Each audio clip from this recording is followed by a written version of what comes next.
ओम श्री महालक्ष्मी नमः। नमस्कार भक्तों, राधे राधे मित्रों, आप सभी का स्वागत है हमारे चैनल शांति धारा में। हमारे चैनल को सब्सक्राइब जरूर करें। आज मैं आपको लक्ष्मी माता की एक ऐसी अद्भुत कथा सुनाने जा रहा हूँ जिसे सुनने के बाद आप समझ जाएंगे कि आखिर लक्ष्मी माता को चंचला क्यों कहा जाता है। कहा जाता है कि लक्ष्मी माता किसी के घर हमेशा नहीं रहती, लेकिन क्या सचमुच ऐसा है या फिर इसके पीछे कोई गहरा आध्यात्मिक रहस्य छिपा है? आइए इस कथा को श्रद्धा के साथ सुनते हैं। गरीब ब्राह्मण। बहुत समय पहले एक छोटे से गांव में हरिदास नाम का एक गरीब ब्राह्मण रहता था। उसका घर मिट्टी का था।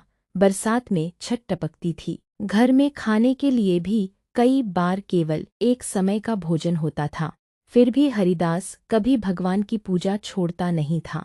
हर सुबह स्नान करके वह लक्ष्मी माता और भगवान विष्णु की आराधना करता और कहता, हे माता, मुझे धन नहीं चाहिए, बस इतना दीजिए कि मैं किसी भूखे को खाली हाथ न लौटाऊं। धनी सेठ का अहंकार। उसी गांव में धनराज नाम का एक धनी व्यापारी रहता था। उसके पास सोना, चांदी, महल, खेत और नौकरों की कमी नहीं थी, लेकिन उसके मन में दया नहीं थी। यदि कोई गरीब उसके द्वार आता तो वह अपमान करके भगा देता। वह कहता, धन मेहनत से मिलता है, भगवान से नहीं। उसके इस अहंकार को देखकर लक्ष्मी माता मौन थीं। परीक्षा।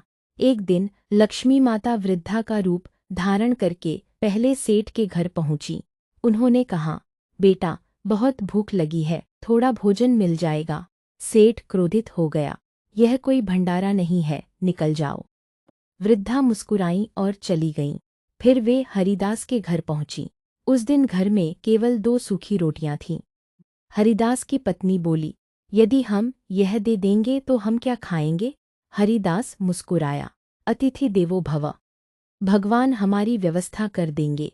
दोनों ने अपना भोजन वृद्धा को प्रेम से खिला दिया। दिव्य दर्शन। रात के समय पूरे घर में दिव्य प्रकाश फैल गया। वृद्धा अपने वास्तविक स्वरूप में प्रकट हुई। चारों ओर कमल की सुगंध फैल गई। हरिदास और उसकी पत्नी ने देखा, स्वयं लक्ष्मी माता उनके सामने खड़ी थीं। माता बोली, तुमने अपने हिस्से का भोजन मुझे प्रेम से दिया है, मैं तुम्हारे प्रेम से प्रसन्न हूँ।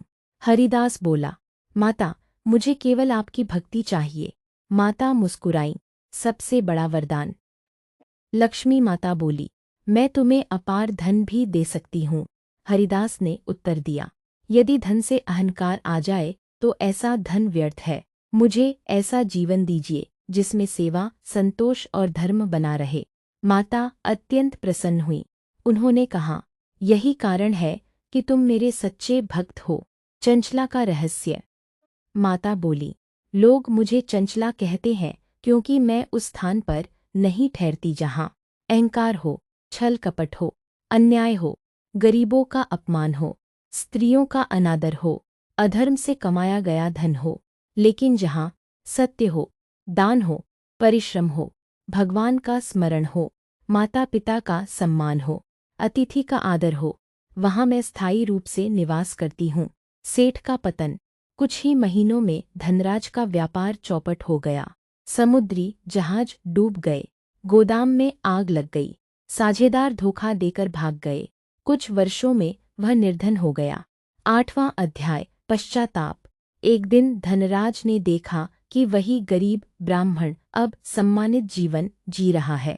वह उसके पास गया और पूछा, तुम्हारे पास धन कहाँ से आया? हरिदास बोला, धन लक्ष्मी माता देती है, लेकिन उन्हें रोककर रखने का उपाय धन नहीं बल्कि अच्छे कर्म है। धनराज रो पड़ा।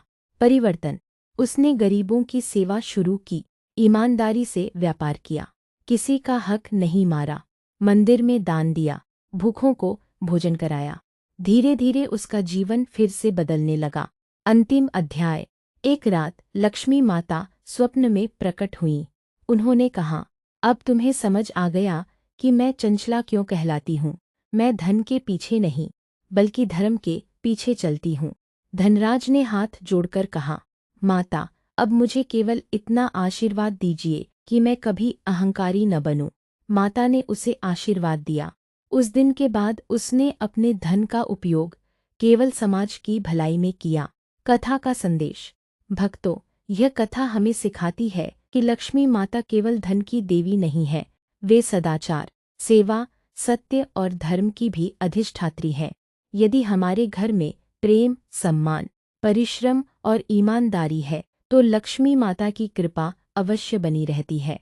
आइए अंत में सब मिलकर बोलें, जय मां महालक्ष्मी। ओम श्री महालक्ष्मी नमः।